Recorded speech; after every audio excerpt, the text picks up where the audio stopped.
முருகனை ஏன் தமிழ் கடவுள்னு நம்ம சொல்றோம்? தமிழ் எழுத்துக்களை வல்லினம், மெல்லினம், இடையினம்னு பிரிக்கிறோம். முருகான்ற வார்த்தையிலேயே மெல்லினம் இருக்கு, இடையினம் இருக்கு, வல்லினம் இருக்கு.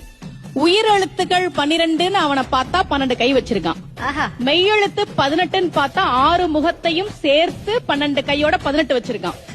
ஆயுத எழுத்து 1ன்னு பார்த்தா வேலாயுதமும் கையில வச்சிருக்கான். ஒரு மொழிக்கு இலக்கணம், இலக்கியம் 2 முக்கியம். இதுக்கு ஆபத்து வந்தப்போ ஓடி வந்தவன் முருகன்.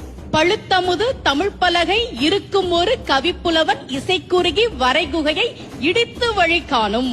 தமிழ் இலக்கணத்திற்காக, இலக்கியத்திற்காக, தமிழ் புலவர்களுக்காக ஓடி வந்த முருகன் தமிழ் எழுத்துகளின் வடிவத்தை கொண்டிருக்கக்கூடியவன், தமிழர்களுக்கு தெய்வமாக இருக்கக்கூடியவன் என்பதால் அவன் தமிழ் கடவுள்.